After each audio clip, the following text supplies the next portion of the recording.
Hello, my name is John Jeremiah. I would like to read you an excerpt from my story, The Battle of the Sybail. This story is our first peek into the land of the Four Towers, namely, the land of Allseers, and presents the very first encounter between Fenrir, the leader of the Men of Wisdom, and a menacing evil called Twilight. Listen as a prophecy as old as the world begins to unfold, setting strife and suffering, and hope and joy into motion. Watch as heroes and villains develop out of the fold and come together to battle before you. And so, without further ado, I invite you into my world, in the Battle of the Sybail. "Where is Walter?" Thrin's words cut into Samuel like ice. Together they stood on the open road, no other man within sight. Fenrir wore his usual garb of a violet cloak, wrapped tightly around his shoulders and chest falling close to his knees, even though the weather was warm. Far too warm for the woolen fabric. His hair blew in the dusty wind. It was the white of old age, with streaks of purple in it. Samuel was dressed much the same, though his own cloak was a deep blue, as though he had pulled a square from the sky and wrapped it around himself. His own hair was a dark gray, but it showed his own elder status as Fenrir's did. Though both men were old, neither were stunted as old men are. They had all the virile qualities of youth, being not the same as mortal men. They were men of wisdom, as it is said, being touched of the eldest day. "I know not," Samuel responded. The two walked side by side south down a dirt road, covered on both sides by the plains of Jericho. Far to the west the sun was setting over the mountains. Twilight was upon them.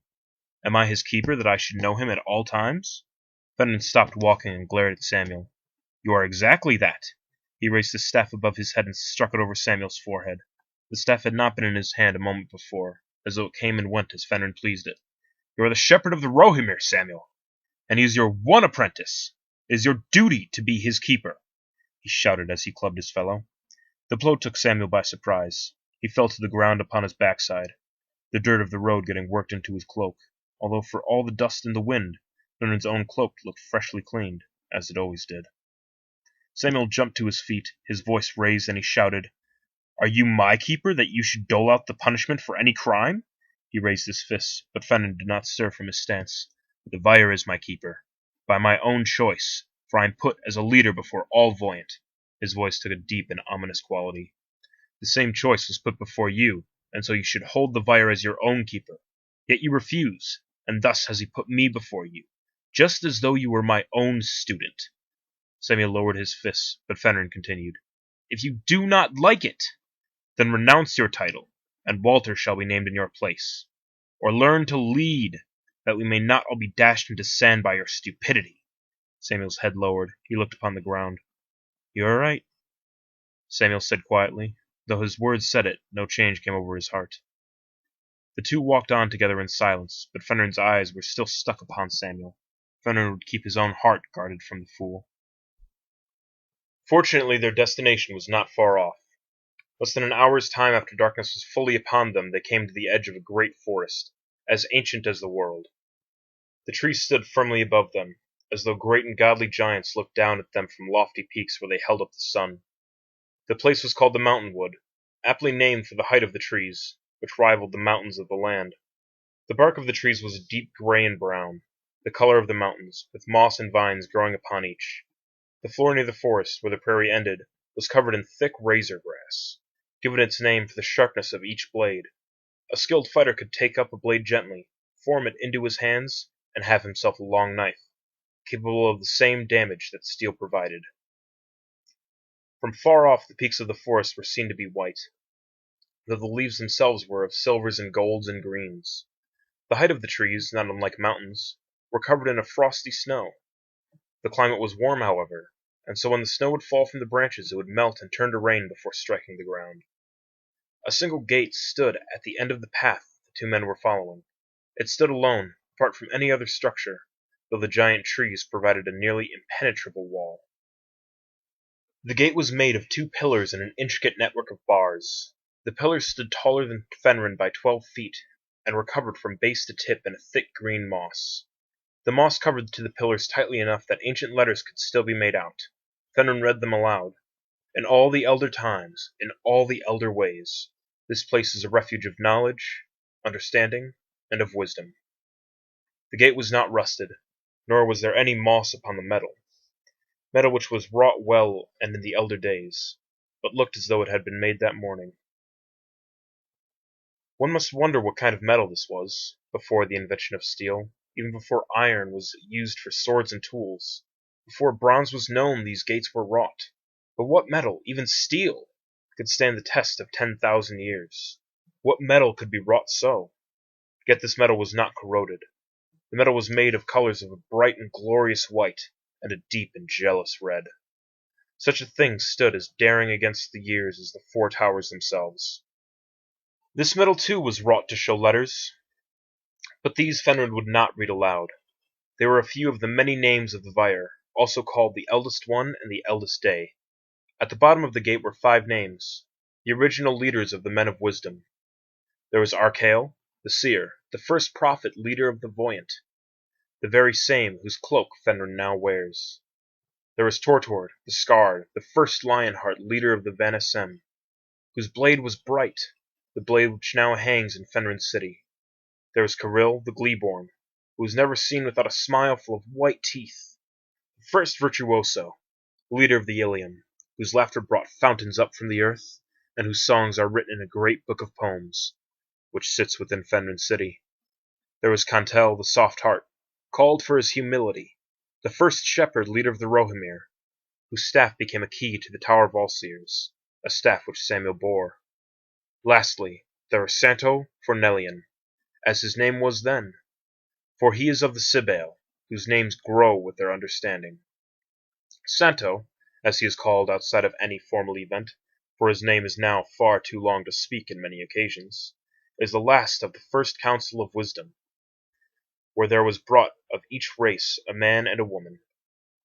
Even mankind held its own 2 seats on the council, bringing the total to 12. Of course, the very first council was only 5, for women were yet to be made, and mankind was still destroying himself, although he tends to that state more often these days. Santo was called the Old Teacher, for old he is, and often is he teaching. Much of his time is spent in calls to lecture, or in meetings to counsel, and that time which he does not spend teaching, he spends learning. He is the Sybalt, the leader of the Sybail, and this gate was the entrance to his city. Fenrir knocked upon the gate with his staff, but should come again as it pleased. The reaction was slow. The old men waited for more than half an hour outside the gate in silence. From an onlooker, it may have looked as 2 dark shades against an even darker night. The onlooker may have wondered if he had saw a gate that was not quite there. As to the untrained eye, there appeared to be only the force without structure. Finally, there was the slow beat of large feet and long legs, moving across the ground in great and subtle strides. The gates gave a soft click and swayed in place. Then they swung open quickly, and 2 figures appeared standing side by side. They were both tall men, twice the height of Fenrir. Their skin was pale, with black hair held up with a pin. One had a pin made of the red metal of the gate, the other had the same pin, only white. As they stood, examining the old men, the one in purple and the one in blue, they smiled. A broad smile with many teeth. They could not hide their gladness to see Fenrir once again. His presence said, "All is good." All would not be good, though these 2 would find that out for themselves shortly. They turned to their sides, facing one another, stretching one hand inward to usher the 2 old men into the city. The gates closed behind Fenrir and Samuel. The city was ancient, having been built only a short time after the world. The material of its buildings were not as marvelous as its gates, rather having been carved from stone into blocks. The structures were mostly pyramids in shape, with a few pillars here and there. All of them were inscribed with old letters, and Fenrir knew they told the tale of creation. As well kept as the stonework was, it was only rock. Not the marvelous rock that formed the Tower of Allseers, but simple granite, and time was not kind to it.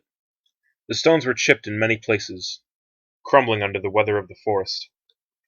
Vines and moss creeped over them in some places, but towards the center of the city the stonework was polished clean. The city was made in the shape of a clock, 12 hands stretched outwards in the form of pillars with a pyramid at each number. In the center was a tower, a smaller version of Allseers. The base extended for 300 feet, forming a circle which had many battalions grooved into it. There was a stair which led up one story to the door at its base. After 4 stories upward from the stairway, the circle was cut inwards, leaving the rest of the tower to be only a 50-foot diameter, which stretched upwards for another 20 stories. All Sears was twice this. Veteran and Samuel were led along the line of pillars where the 6th would have been at the base of the clock, heading in the most direct route towards the center. Samuel had never seen this place. His first visit to the ruins of the Sybail had long been planned, but he had not been prepared for such a tremendous sight, where even through the great trees the moon shone bright. Samuel watched as rain fell in sheets along the row off in the distance, which was the 7. The clock face was not only for show. In fact, the weather seemed to follow the pattern of it, the snow falling at one part of the clock and turning to rain by the heat. But the clock served one other purpose, as he would find when he reached the middle, which was not so easy to discern. When the two had reached the mini tower of All Sears, which stood at the center of the city, Samuel could see lights shining through the windows in a spiral pattern, following as if on the staircase. But one level down from the top was dark. Samuel wondered at this as they climbed the stairs and entered the place. Thank you for your time. I hope you've enjoyed listening. Please continue to tune in for more as we venture deeper and deeper into this world. If you would like to read the entire story, please follow the link below to Amazon.com. If you would like further updates, please follow the link below to like my Facebook page. Once again, thank you, and I hope you have a very good evening. Farewell.